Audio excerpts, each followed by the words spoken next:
Hello दोस्तों, नमस्कार। शीटेक technical गुरु YouTube channel में आपका स्वागत है। आज हम आप लोगों के लिए डाटा वैलिडेशन की वीडियो लेकर आए हैं, तो प्लीज़ पूरा वीडियो को ज़रूर देखिए, तभी आप लोगों को डाटा वैलिडेशन के बारे में समझ में आएगा। तो जो भी भाई मेरे चैनल पे नए आए हैं तो प्लीज़ वो मेरे चैनल को सब्सक्राइब और लाइक और शेयर ज़रूर करें। तो आज हम आप लोगों को डाटा वैलिडेशन के बारे में बताएंगे कि ये हमारे को कैसे यूज़ करना होता है फाइल के अंदर, और इसका हमारे कंपनियों और वेयर हाउसों के अंदर सबसे ज़्यादा ज़रूरत होती है।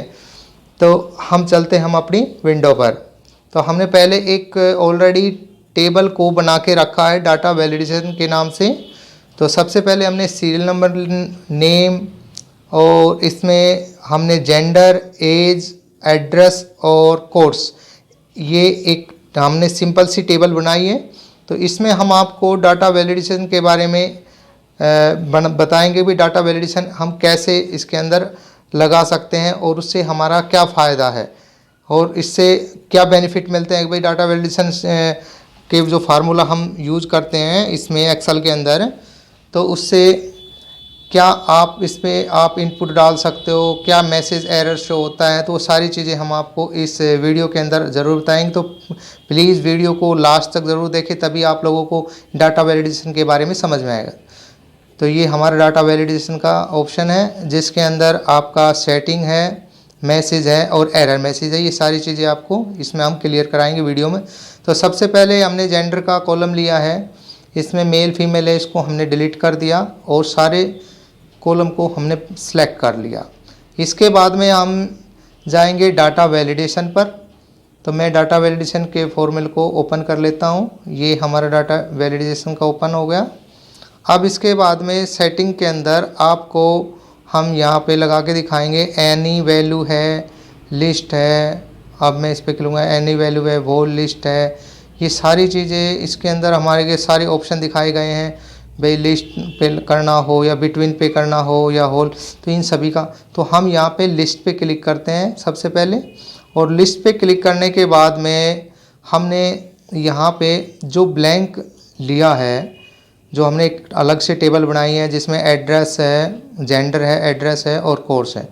तो यहाँ हम क्लिक करके जो हमने जेंडर्स लिए उनको सेलेक्ट करेंगे और ओके कर लेंगे यहाँ। अब ये हमने वैलिडेशन को अप्लाई कर दिया। इसमें क्या होगा भाई, जब भी जो आपका कॉलम ब्लैंक है उसके अंदर आप को टाइप करने की आवश्यकता ना हो, इसलिए ये इस पर आप इसके बटन पे जाइए और जैसे ही आप इस पर मेल या फीमेल जो आपको चाहिए वो आप इसमें कॉलम में टेबल के अनुसार आप डाल सकते हो। जैसे मैंने मेल डाल दिया, अब मेल, तो आपके पास यहाँ एक आई बटन होता है, आई बटन, जिस पे आप जाके ये सारी चीज़ें यहाँ से नोट कर सकते हो।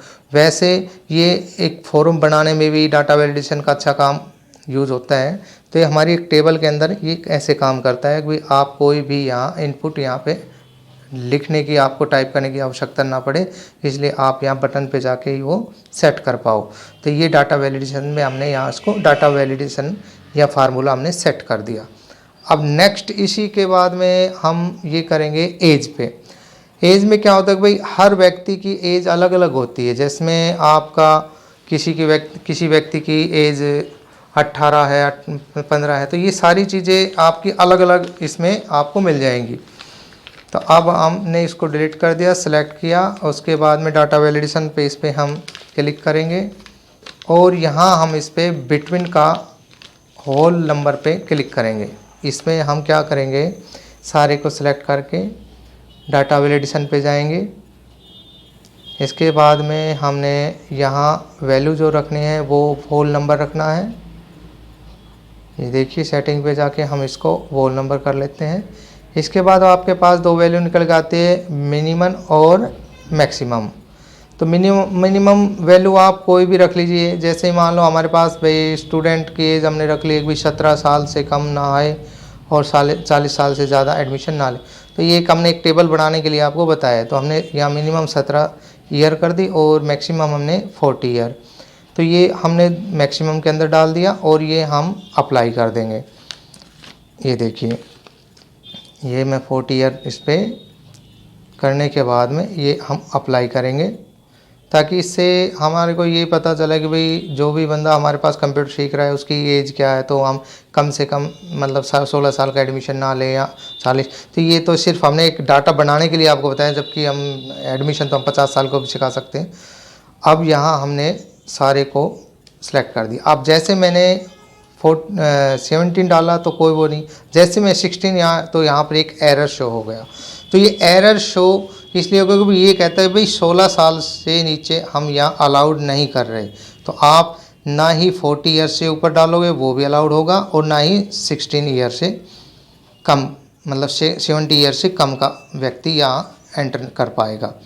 तो अब हम क्या करेंगे, इसके अंदर कोई मैसेज ऐसा लगाएं ताकि लोगों को पता चले कि भाई क्या मैसेज शो हो रहा है हमारा, तो वो उसको फिल कर सके। तो हम इनपुट मैसेज में यहाँ पे क्लिक करेंगे और सबसे पहले हम यहाँ टाइटल में डालेंगे। तो यहाँ आप पहले मैं इसको पहले को सिलेक्ट कर लेता हूँ और डाटा वैलिडेशन पे क्लिक करेंगे पहले।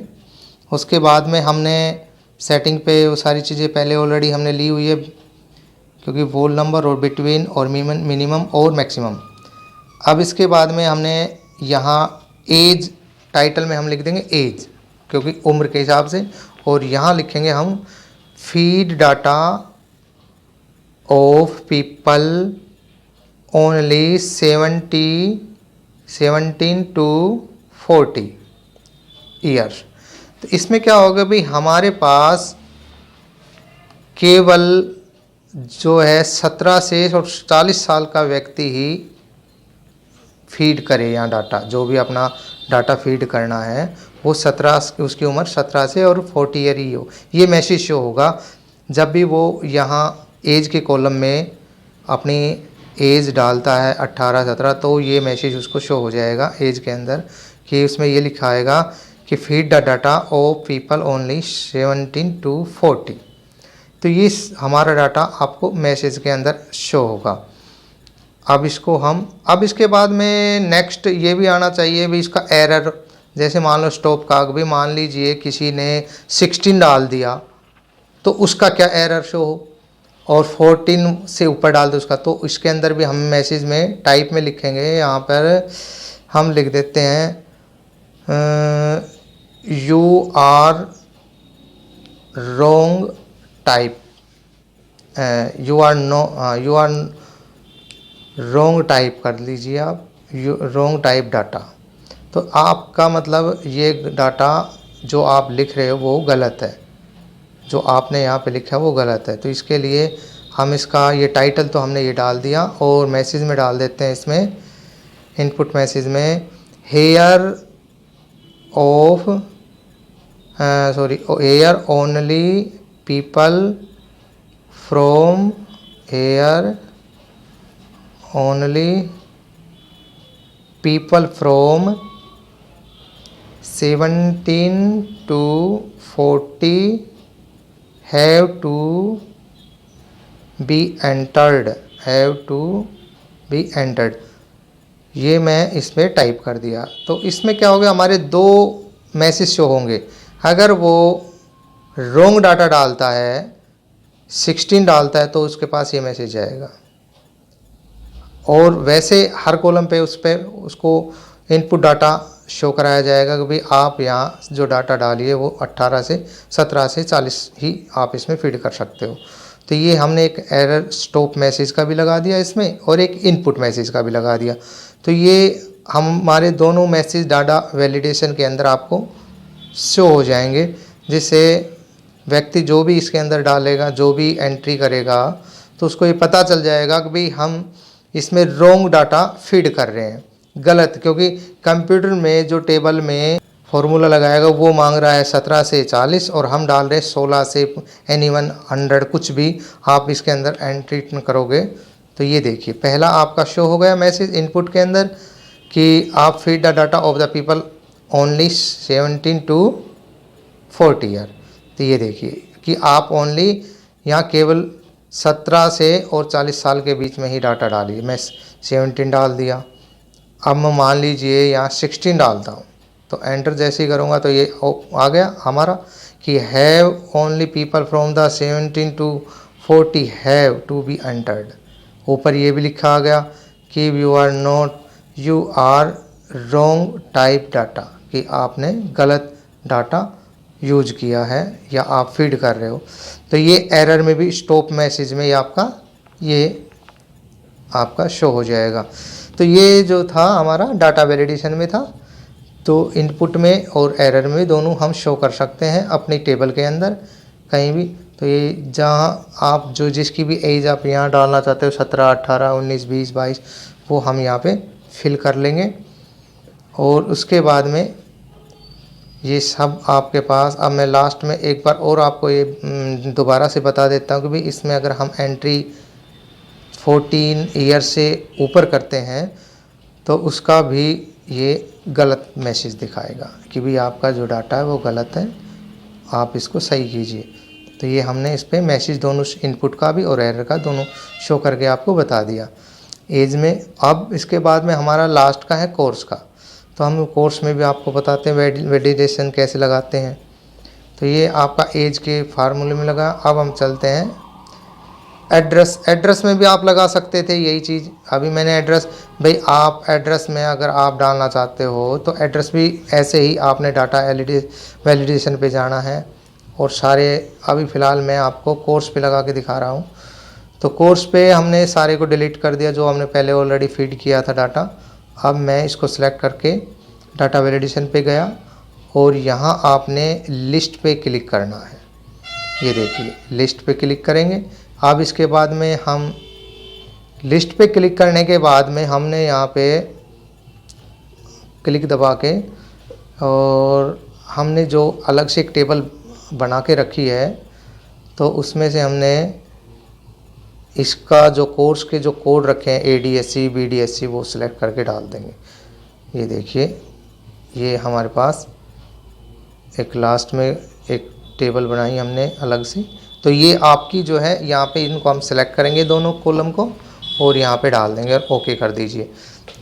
ये ओके कर दी। अब इसमें क्या होगा कि आपका सिर्फ वही बटन आएगा आई बटन। इसमें क्या होगा कि भाई आप ADSC BDSC अपने आधार पे हर स्टूडेंट का डाटा के अंदर यहाँ डाल सकते हो। उसका कोर्स BDSC है या फिर ADSC।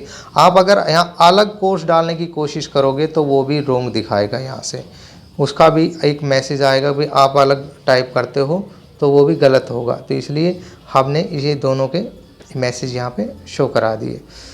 इसमें एक एड्रेस का भी, तो एड्रेस में भी आप इस पे सारे को सिलेक्ट करके डिलीट करके और ब्लैंक में सिलेक्ट करना है और डाटा वैलिडेशन पे जाके जो हमने अलग से एड्रेस लिया है उसको सिलेक्ट करके आप यहाँ पे रख सकते हो। तो इसमें क्या होगा कि भाई आपके फ़र्रुखनगर और मुबारकपुर या इस्माइलपुर से अलग जो भी आप गांव का नाम डालोगे वो एंटर नहीं होगा, सिर्फ यही 3 गांव के नाम एंटर होंगे। तो आज की वीडियो में हमने आप लोगों को डाटा वैलिडेशन के बारे में बताया है। तो अगर मेरी वीडियो आप लोगों को अच्छी लगी है तो प्लीज़ शेयर और लाइक और मेरे चैनल को सब्सक्राइब करें। आज की वीडियो के लिए थैंक यू।